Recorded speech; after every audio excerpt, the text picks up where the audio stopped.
आज हम जानेंगे धान की रोपाई के समय किन किन खादों का इस्तेमाल करें ताकि धान की फसल में हमें ज़्यादा से ज़्यादा कल्ले, ज़्यादा से ज़्यादा फुटाव देखने को मिले, हमारे पौधे में अच्छे से हरियाली देखने को मिले और हमें बढ़िया उत्पादन देखने को मिले। तो पूरा वीडियो किसान साथियों आपको देखना है। कुछ भी सवाल या सुझाव हो तो आप कमेंट भी कर सकते हैं। तो चलिए वीडियो स्टार्ट करते हैं। रोपाई के समय यहाँ पे हम दो फार्मूले आपको बताएंगे। कई बार हमें डीएपी मिल जाती है, कई बार नहीं मिलती है। तो अगर आपको नहीं मिलती है तो एनपीके 12-32-16 भी आप डाल सकते हैं या डीएपी भी आप डाल सकते हैं। दोनों फार्मूले बताएंगे। सबसे पहले हम डीएपी वाला फार्मूला ही आपको बताते हैं। डीएपी धान की फसल में लगभग 30 से 40 किलो इस्तेमाल करना है, रोपाई से पहले डालना है और हाइब्रिड धान की वैरायटी में डालना है। ये जो हमने मात्रा बताई है ये पर एकड़ के हिसाब से है, यानी 1 एकड़ खेत में इतना डीएपी आपको डालना है। 30 से 40 किलो डीएपी हो गया। इस डीएपी के साथ दूसरी खाद के रूप में आप डालिए पोटास, जो एमओपी पोटास आता है 60% वाला, इसका इस्तेमाल करिए। इसकी कितनी मात्रा डालनी है? इसकी लगभग 30 से 40 किलो मात्रा आपको डालनी होती है। तो डीएपी के साथ आपको पोटास की आधी मात्रा डालनी है। जैसा कि हमने बोला 30 से 40 किलो डीएपी डालना है। कब डालना है? रोपाई करने से पहले अंतिम जुताई के समय आपको डालना है। और इस डीएपी के साथ आपको जो है पोटास की आधी मात्रा, यानी लगभग पोटास आप डालिए 15 किलो या अधिकतम 20 किलो पोटास रोपाई के समय। जब आप डीएपी डालते हैं रोपाई से पहले अंतिम जुताई के समय, तब उसी के साथ आप एमओपी पोटास 60% वाला डालिए।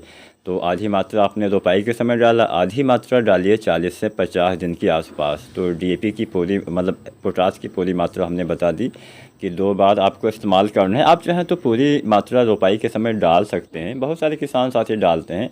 लेकिन बहुत सारे कृषि वैज्ञानिक ऐसा भी सुझाव देते हैं कि 2 हिस्सों में बांट के पोटास डालिए, ताकि जब बालियाँ निकलने वाली हो तब पोटास अच्छे से काम कर सके। उस समय भी पोटास की ज़्यादा आवश्यकता पड़ती है। बाकी आपकी मर्ज़ी, पूरी मात्रा रोपाई के समय भी डाल सकते हैं 30 से 40 किलो, या आधी मात्रा रोपाई के समय, आधी मात्रा 40-50 दिन के भीतर आपको इस्तेमाल करना है। तो डीएपी हो गया, पोटास हो गया। बात यूरिया की भी करते हैं। तो यूरिया 3 हिस्सों में बांट के कम से कम डालिए। पहली बार रोपाई के समय या 1 सप्ताह के अंदर डालना है। तो पहली बार की ही बात करते हैं। सबसे पहले तो यूरिया अगर आप डीएपी डालते हैं तो थोड़ा सा पहली मात्रा कम हो जाएगी, क्योंकि डीएपी में भी नाइट्रोजन होता है 18%। तो यहाँ पे यूरिया आपको कितना डालना है? यूरिया लगभग 15 से 20 किलो पहली बार आपको रोपाई के 1 सप्ताह के अंदर डालना है, पर एकड़ के हिसाब से। हमने जो खाद की मात्रा बताई है पर एकड़ के हिसाब से, और हाइब्रिड धान की वैरायटियों में इतनी खाद आपको डालनी है। तो यहाँ पे आपने जाना कि रोपाई के 1 सप्ताह के अंदर 15 से 20 किलो यूरिया डालना है। दूसरी बार यूरिया लगभग 25 दिन के आसपास डालना है, रोपाई के 25-30 दिन तक। और अंतिम यूरिया 40-45 या 50 दिन के आसपास डालना होता है। तो दूसरी यूरिया आप डालेंगे 30 से 40 किलो और अंतिम यूरिया भी आप डालेंगे 30 से 40 किलो। अब बात करते हैं दूसरी खाद के बारे में। जैसा कि मैंने बोला था एनपीके 12-32-16 के बारे में। एनपीके 12-32-16 लगभग आप 40 से 55 किलो डालिए। 40 से 45 किलो जल्दी वाली वैरायटी में, 45 से 50 किलो मध्यम अवधि की वैरायटी में, 50 से 55 किलो देर से तैयार होने वाली हाइब्रिड धान की वैरायटी में आपको जो है एनपीके 12-32-16 डालना होता है। कुल मात्रा आपको रोपाई से पहले ही डाल देना है। जब आप अंतिम जुताई करवाते हैं उसी समय डाल देने से बढ़िया काम करेगा। अब इसके साथ भी यूरिया की उतनी ही मात्रा डालना है जितना हमने डीएपी के साथ बताया। पहली मात्रा 15-20 किलो, दूसरी बार आपको डालना है, पहली बार आपको 1 सप्ताह के अंदर यूरिया डालना है, दूसरी बार लगभग 25-30 दिन पे और अंतिम बार 40-50 दिन पे। तो दूसरी और तीसरी बार यूरिया 30 से 40 किलो के हिसाब से डालना है।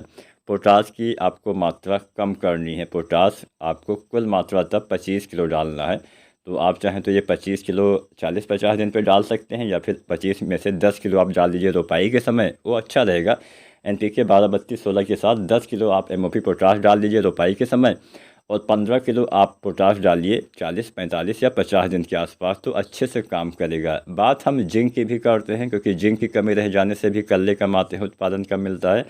तो धान की फसल में जिंक आपको अगर आप मिट्टी में डालते हैं तो 20-25 दिन पे, जब आप यूरिया डालते हैं दूसरी बार तब आप डालिए तो अच्छा काम करेगा। तो 33% वाला जिंक सल्फेट 5 किलो से लेकर 7 किलो, या फिर 21% वाला जिंक सल्फेट 8 किलो से लेकर 10 किलो पर एकड़ के हिसाब से जब आप दूसरी बार यूरिया डालते हैं 20, 25 या 30 दिन तक उसी यूरिया में मिला के आपको इस्तेमाल करना है। तो अगर आप इस तरह से खादों का प्रयोग करते हैं तो आप भी धान की फसल में ज़्यादा से ज़्यादा कल्ले ले पाएंगे, अच्छी हरियाली आएगी, पौधे में अच्छे ज़्यादा फुटाव होगा और बढ़िया उत्पादन भी आपको देखने को मिलेगा। उम्मीद करते हैं आज की वीडियो आपको अच्छी लगी होगी, पसंद आई होगी। फिर भी कोई आपके मन में अगर सवाल है, कुछ भी जानकारी आपको अच्छी नहीं लगी या कुछ भी समझ में नहीं आया है तो आप कमेंट करिए, हम उसका जवाब देने का जल्द से जल्द प्रयास करेंगे। वीडियो देखने के लिए आपका बहुत बहुत धन्यवाद।